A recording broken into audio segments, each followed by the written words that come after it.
Hi, everyone. Welcome back. Ashala here at the Beyond Mystic YouTube and Rumble channel. Please remember to like, share, and subscribe right here, Beyond Mystic, and on the Rumble channel. Also, if you are interested in having a session with me, check this out. Card readings with Ashala, 1-hour sessions. Folks, I actually have space coming up in the next week, so jump on the coupon code and check this out. Yay. So let's talk about the upcoming week. It's powerful times, nothing new about that. I'm really curious to see what the cards have to say. I know we've got this full moon lunar eclipse in a couple of days from now. This forecast is going to take us all the way to the 21st, so it'll move past that lunar eclipse. This full moon is in the sign of Pisces. Pisces, the deep subconscious, the realm of illusions. And what I understand, I mean, Meg can give us so much more information, but just a quick little suggestion on my part before we get started with the cards is that the full moon in Pisces and this Pisces lunar eclipse is a lot about breaking through illusions. So much truth coming out in the world, and also the parts of us where we've been kind of maybe, I want to say, not quite realistic about what our future is going to look like and what we need to prioritize. So I have a feeling some of those things are kind of come into our session today. Let's have a look at the cards. Just going to move my crystal that I use to purify and energize my cards and shuffle on behalf of all of us. Welcome, Ricky, Ellen, Kim, Yvonne, Claudette. Lovely to see you tuning in from all over, all different parts of the globe. We are such a tight woven family these days. And it feels like, on the one hand, that is so beautiful because it's lovely to know that no matter where we are, for so many of us, we're going through similar things. I also think it can be a little bit overwhelming sometimes because we just are energetically connected to everything and everyone everywhere. So sometimes I feel personally like I need to just step away and take a break from the online world, even though I do a lot of my work online, because of that exact thing. Take a break from knowing what's going on in every part of the world all simultaneously, because it's a lot of information. Yeah, we've got this Queen of Swords at the bottom of the pile here. And we talk about the bottom of the pile because it's sort of like the last word, and she is, the communicator. She's also about making boundaries and using your intelligence wisely. So with the swords cards of the tarot, we want to not overly depend on our intellect and our communication, our thoughts. The mind is meant to be the problem solver. It's meant to design plans and obviously to communicate with others, but it's not meant to run every aspect of our lives. And these days we over rely on the mind so much. So I think we're seeing something related to this discernment about how to use our minds, because a lot of us are literally with this Pisces energy, we can feel a little bit like, wow, we're losing it. I'm hearing so many people saying, I don't even know which end is up anymore. And so sometimes what I'm sensing around that is that we need to step away and do more things in our bodies more things that connect us with the natural world, with our practicalities of life. So let's jump in and do this overview spread. We're going to start right over here with us showing up as the star. So again, that's an interesting card to have in the house of self, the house of Aries, because the star is really that sense of being widely connected. And I was just speaking about how we all feel connected. So I want to say internationally connected, so globally connected, even intergalactically connected. So this is beautiful in the sense that we are, in a way, receiving more intergalactic energies and insights and up levels. And it's also sometimes really hard to keep our feet on the ground.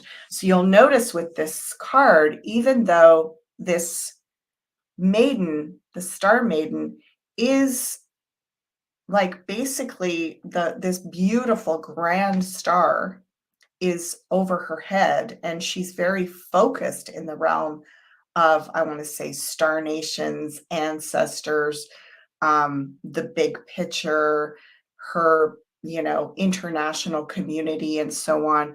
But she's very rooted. You notice this? She's very grounded. She's connected to both earth and water. She has one foot on the ground and one that's kind of like settled into the water, and that helps her to stay balanced. So, very practical way you could look at that as well is obviously a great focus this week on basically consuming enough water and staying hydrated, because this is another thing where when we are stressed and when our thoughts are overwhelming us, a lot of times lack of hydration has a lot to do with that. So hydrate, don't fixate too much on every aspect of things. As much as possible, stay very present in your reality. Yeah, okay. So in the house of Taurus, security, resources, money, things are still uncertain. There's still this holding pattern. And we're saying, how much longer are we on hold before there's a breakthrough? Well, you'll see this moon. Do you see the moon up in the corner there?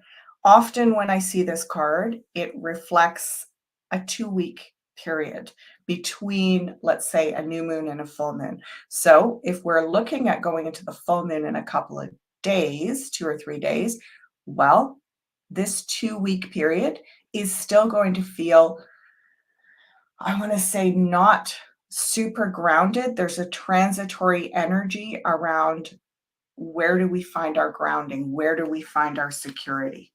So it's not a bad card, but given how much uncertainty we've been grappling with, it indicates that we're still waiting. And I know how frustrating that is. Believe me, it's hard to grapple with in our personal lives. It's hard to grapple with in our, global arena politically. And yet there is something about this card also has to do with working to calm the mind. And it's almost a little bit of a foreshadowing of, if we can work to calm our minds and literally meditate, transmute the stress, the anxiety that our minds are going through. This is going to serve us, I want to say, even in the weeks and months ahead. It's not just about this week. This is about, if you can find peace in your mind during these times, it's going to serve you so well as we go through great transitions in the near future. Oh my goodness, just what I was saying. So there's two there's two meditation cards in the tarot, and guess what? They're both side by each here. Two of Swords, Four of Swords. Two of Swords in the house of Taurus, grounding, stability, security, money. Four of Swords in the house of Gemini. So this is very significant this week to find practices. So not everyone is interested in classical meditation techniques, but find exercises around how to calm your mind, because this is going to, as I said, this is actually going to serve us greater in the long run. It's almost like if we can find the calm within the storm in our minds right now and find something that works for us this week, this will be something that we carry with us over the next 6 or 7 months, even 2 to 3 years.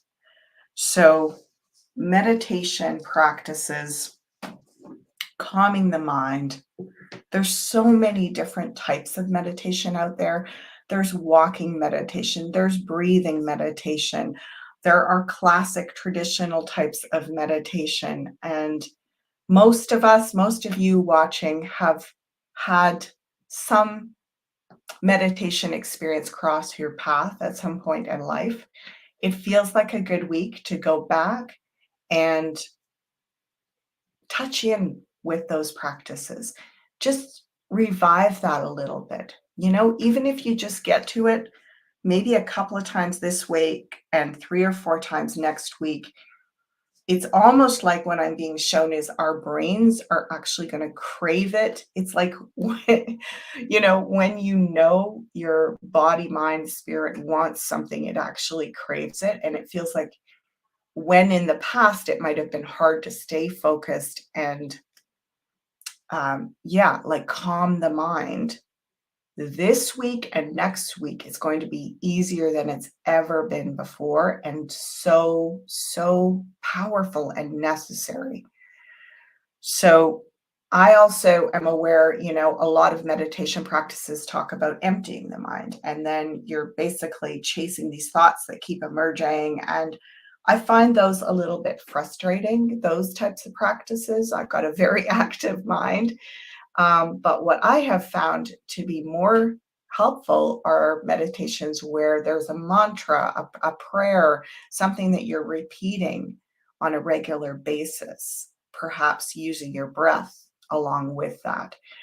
And it's something to focus on. And even if you wander off, you can train yourself back. So far, a lot about the mind. And then we arrive in Cancer in the house of home, family. Your sanctuary is in the physical. Sanctuary is in the physical. I'm going to keep putting cards down because I'm curious of what's in Virgo. This guy is very Virgo-like. He is like, let's just harness ourselves to the plow and get some stuff done. So getting stuff done around the home, getting stuff done around, I want to say your stuff, your material things. So moving them around, maybe storing things. This could even be, we're in the harvest season. So this could be the week's focus around putting out food for the winter, anything to do with pantry, storage.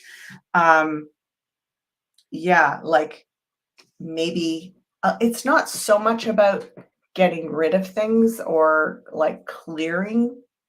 It feels more like organizing your things and putting them putting them away or storing them somehow. That feels like a focus this week. And of course, like I said, that connects very well with us here in the Northern Hemisphere where we're going through harvest season. And so a lot of people are processing food in their home and putting it away in the pantry or in the root cellar or something like that. So this is a great way to, have you ever noticed when you're doing those tasks, yeah, the mind wanders, but, if you can be, even, for example, doing something while you're canning and processing that trains your mind to do something. So doubling up. So instead of taking information in, maybe doing your canning while you're learning some language skills or practicing some mantras or prayers.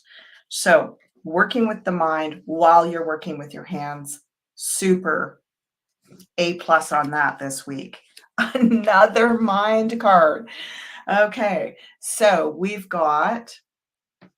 um we've got 6 of swords here in the house of Leo. Leo, you know, Leo, the extrovert, the performer, um the courageous one, the generous spirited one, the larger than life, really flamboyant one. And this week there's clear communication. So it can be a week to find self expression through writing, talking. So getting the word out in a creative way. To me, that is in a way often connects to writing, journaling, um, letter writing, creative writing, those sorts of things. So let's see what is in Virgo now. Oh, wow. Okay, so we had this guy, I want to say a kind of staying at home and sorting and organizing things, also perhaps coming up with different types of storage for your material things. And then I said, well, I wonder what's going to be over in Virgo. This is exhaustion. And it feels like this has a lot to do with our physical health and our mental health and how the two are so connected. So, not necessarily a week to be super physically active, um, and certainly not a week to take in a lot of mental stimulation, but a really good week to do some hands on crafts, projects, things like that, because a change is as good as a rest. And it really does feel like we've got 2 cards here related to exhaustion and burnout. We've got in the house of Gemini, the thoughts, ideas, communication, burnout, exhaustion, needing to take a rest. And then in Virgo, health and habits, we've got the burnout card. So let's see what it's decided in Libra. Oh, yes. So, so sweet. So sweet. Well, this is, I want to say, the warrior of the heart here, Knight of Cups. And this is about relationship. Basically, we're looking at the house of Libra, which is your partnerships and also, I want to say, your agreements about relationship. So it's a very perhaps romantically open-hearted, sensitive, caring kind of week. You could put your best foot forward. This character wears his heart on his sleeve. Now let's see what's beside him on the other side in Scorpio.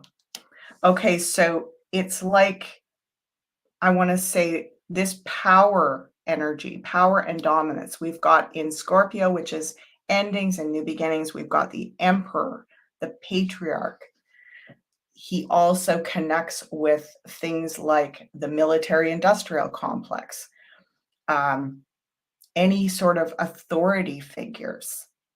And he's in the house of endings. So below him, this burnout card, and look at what's leading into the future.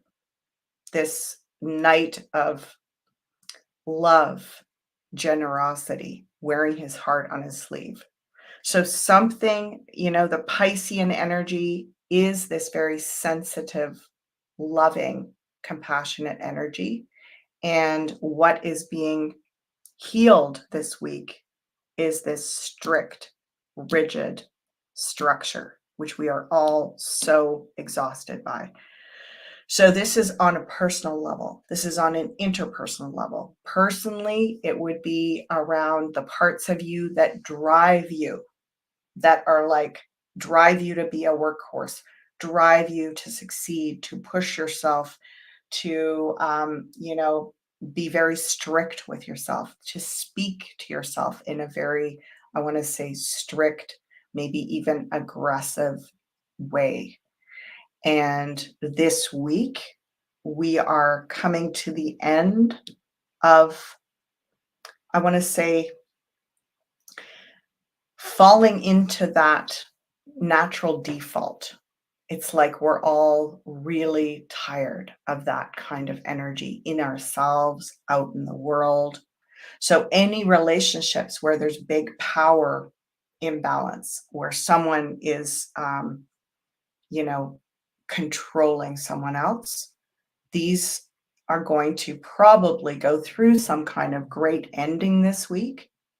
And out of that comes a beautiful healing for the heart. It's like the heart is freed up from the prison of that kind of relationship pattern or emotional pattern. So it happens personally, the way we talk to ourselves, it happens in our relationships, people that are very strict or mean or controlling to us.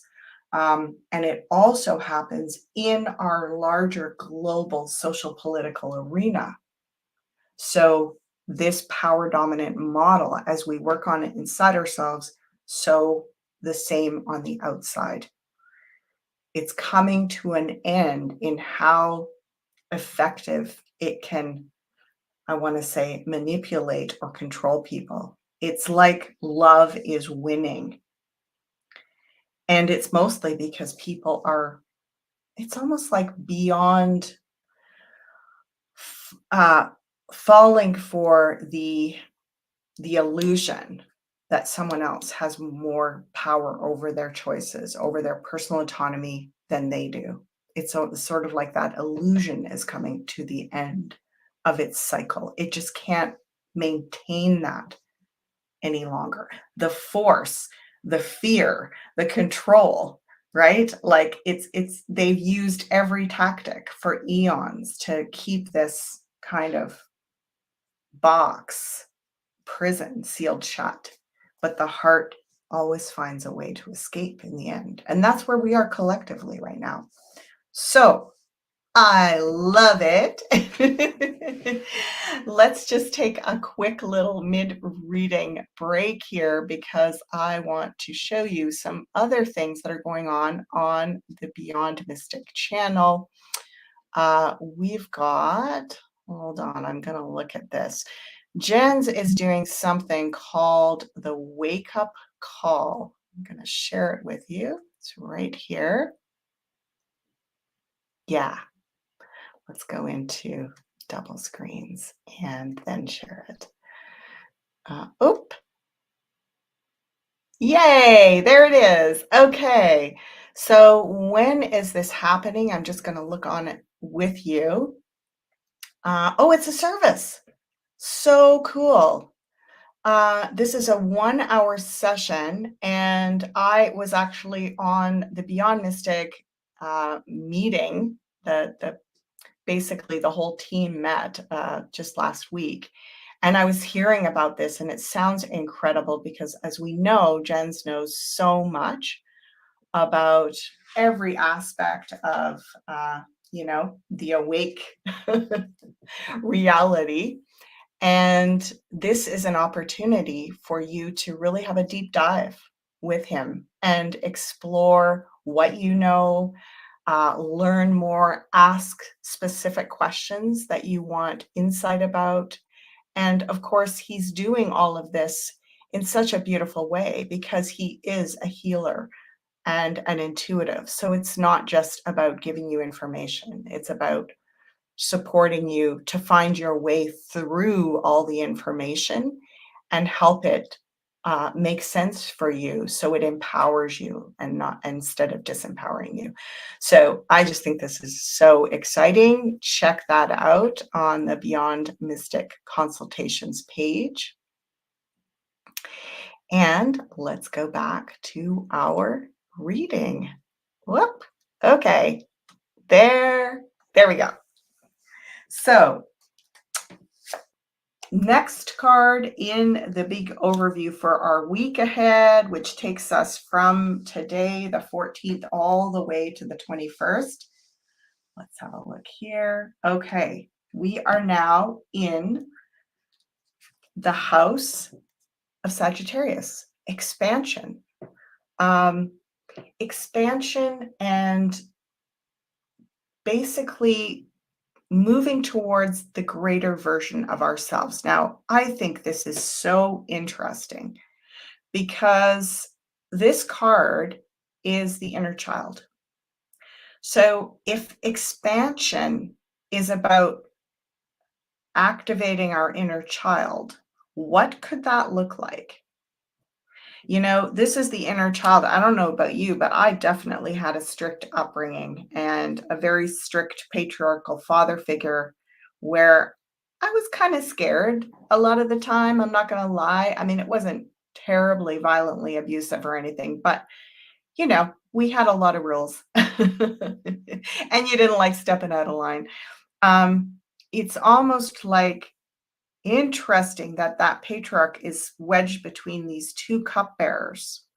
And I have a suspicion that if we look at that strict, dominant, power dominant, controlling energy, at the heart of it is a very wounded little child. And so there's something about how do we heal that in ourselves, in our relationships and families, in our collective society. We heal it in ourselves by attending to our own inner child.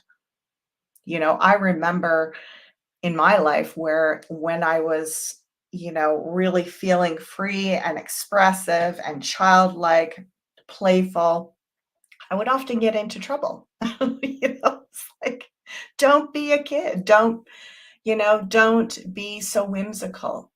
And so this is a great reclamation of our inner child. And what it makes me think about is that this could be a good week to look back at your childhood. Because look at this, we've got across from that is the reset of our minds. And, I had a client that was telling me that she actually puts up pictures of herself at these different ages, anywhere from say 4 to 12, and pictures that look like a version of her that she is really, I want to say, really cares about. She's really connected to, really inspired by. Like when she looks at those pictures of herself, she's like, wow, I was that being. And I see in that being things that got kind of squashed down. Anyway, I don't know why I felt that with this week, but it feels like because it's in Sagittarius, it's about, can we go back into our inner child self and bring it forward? And I want to say, give it an upgrade, give it a makeover. Like, and if it is through looking at old pictures, maybe you're going to have them like reformatted and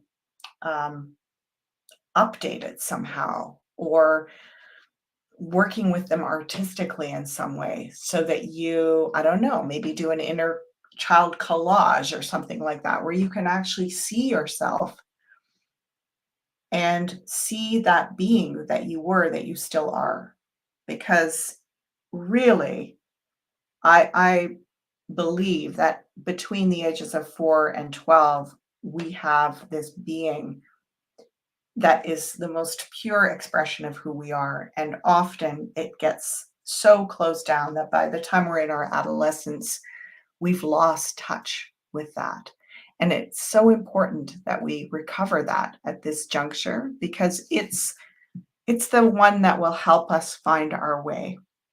It'll help us find our way in relationships. It'll help us find our way, um, even exploring what matters to us, what our values are.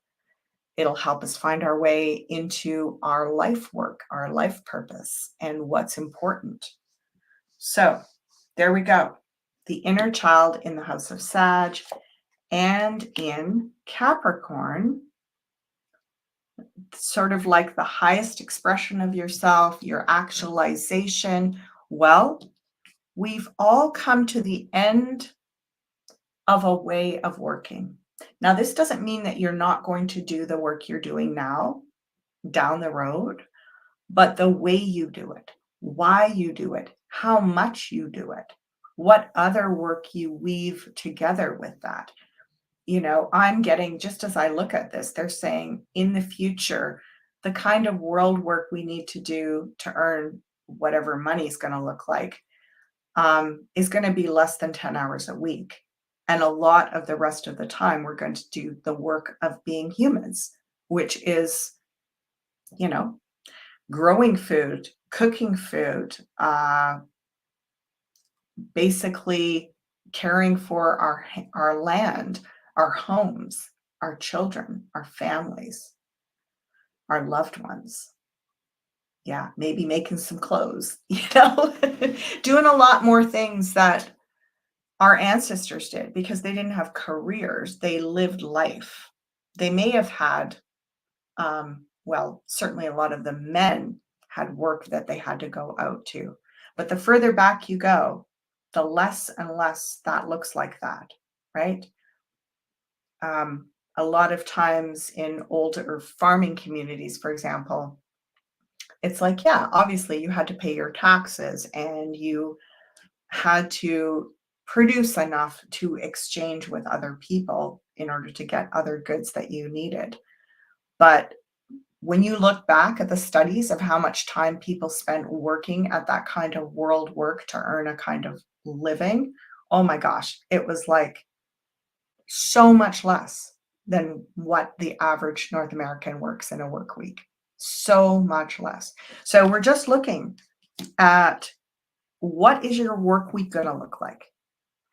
Can your work be more centered around living and actually being a grounded human being that grows their own food, cooks it, maybe even makes some of their own clothing? It's not that long ago, right? In my parents and especially grandparents, they made all their own clothes. And we're looking at all these shifts with the global economic system and supply chains and knowing that we want to get into a more, uh, local community-based economic model. And it starts in here. It starts with ourselves. So it's just about right now, we have to fill in the gaps and do work. But maybe we're saying, I'm going to work at that kind of work a little less, and I'm going to work at building these other ways to look after my needs a little more, just a little bit.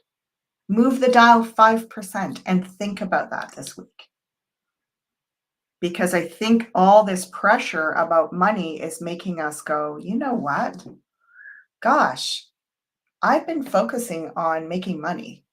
And some of you are definitely focusing on growing food. And I feel like there's so much more of that type of lifestyle that we can re-engage with purposefully. And if we just start by adding a bit more each week, each month, each year, by the end of a decade, we could look very, very different in how much time we spend working in the world to earn a living.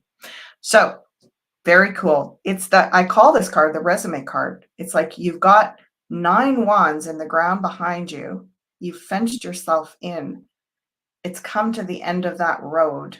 You've got 1 wand left. That's the burnout, right? That energy that we saw here, the 10 of wands. You've got 1 wand left. What are you going to use your energy for? What are you going to use this precious bit of energy, your spare time? It's called your spare time.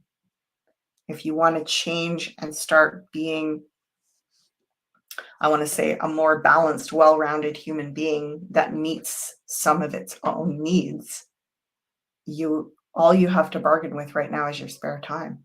So it's now here we're back down here, right, with this guy putting away food and canning and all that sort of thing. And everybody's got a different version of what that looks like and what they like to do and what they don't like to do. But it's becoming very cool and trendy to do this. And I think that's fantastic.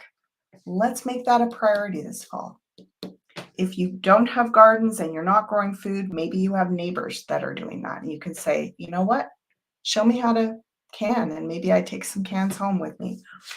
So we're coming into the home stretch here. We have Aquarius, House of Aquarius, our team building, our team energy, because Aquarius is about your community, your friends, your reputation, your networks. This is a team card. So there's team building this week. 2 sixes across from each other. Look at this. 6 of Swords, communication. We had that in the House of Leo. We had that a lot of clear self-expression. You may be able to communicate with others in a way that makes them want to join your team or you to join their team. So communication about team building, really exciting. What is this team building about? Exactly what we've been talking about. It's about let's do something that connects us a little bit more with meeting our own needs. Just small, something small. And the last card in Pisces, is 8 of Cups. Okay, 8 of Cups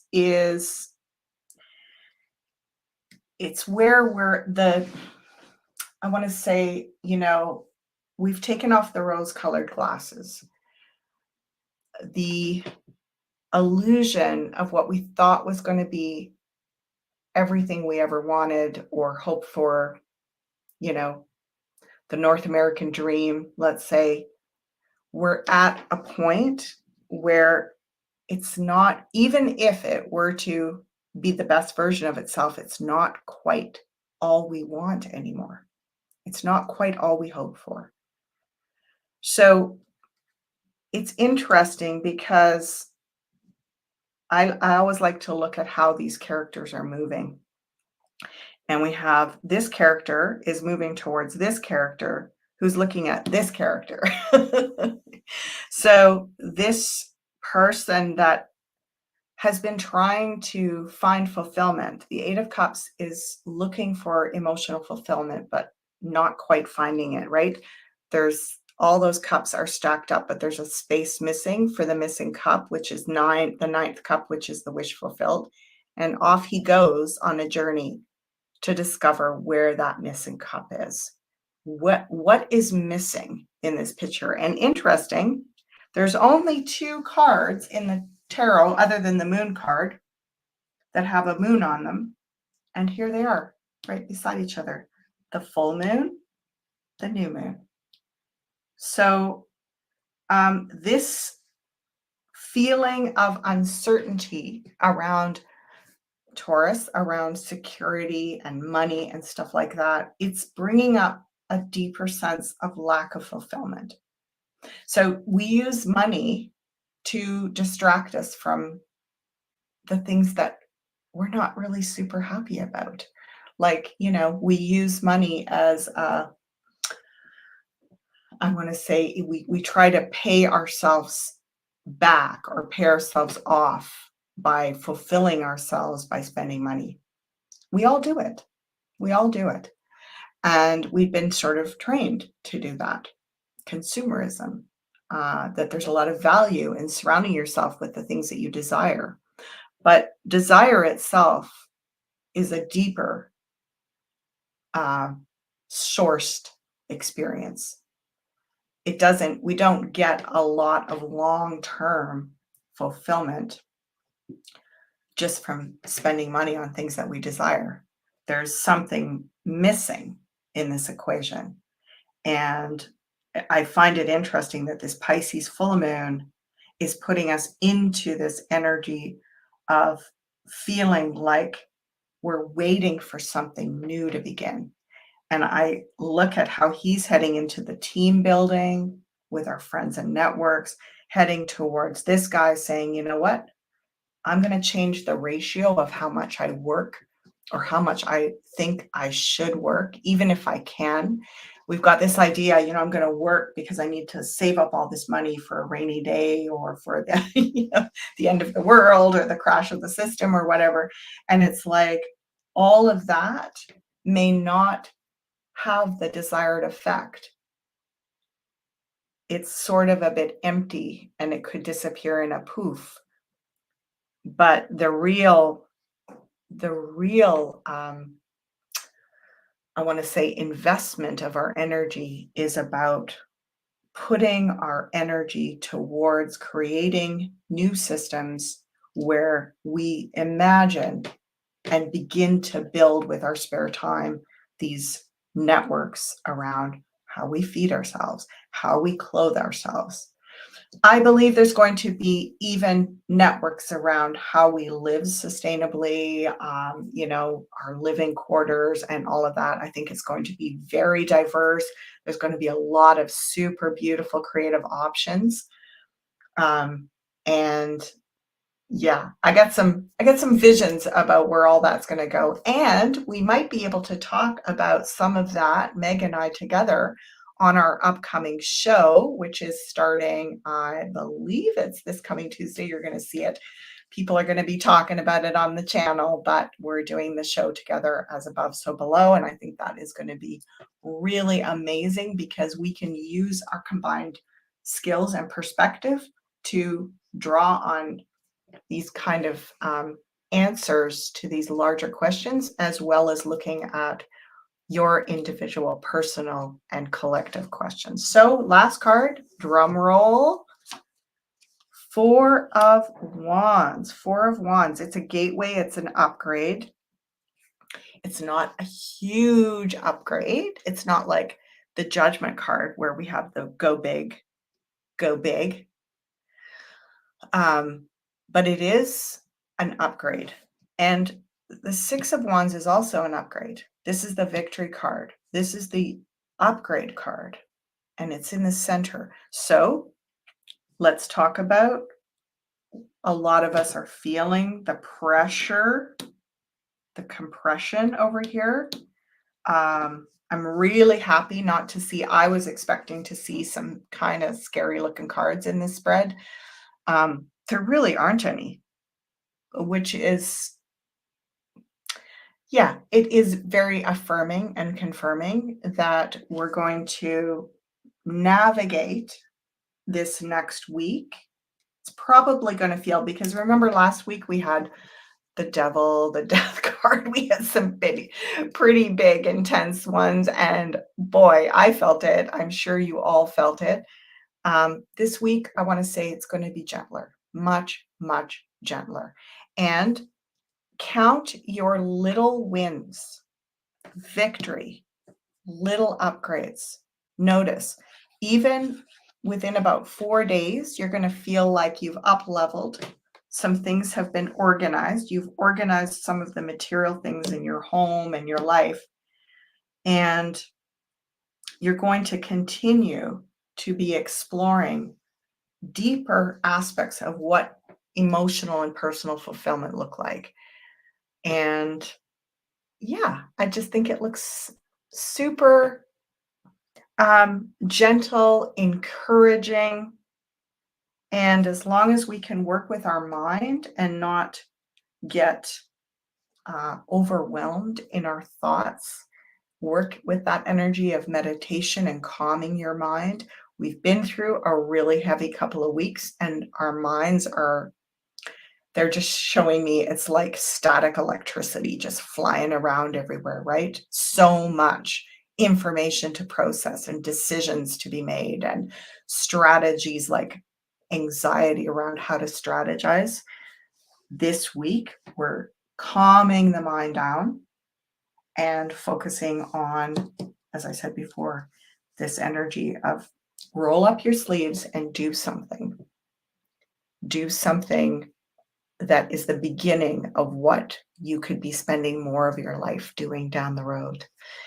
It's been such a delight to share with all of you here.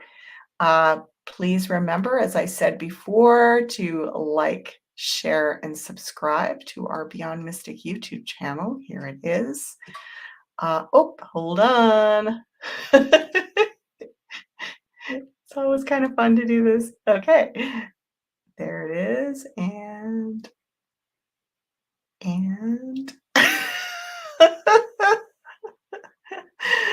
Oh, apparently that's how big it's going to be right now. And also, if you would like to book a session with me, of course, you can find me right here on the Beyond Mystics Consultants page.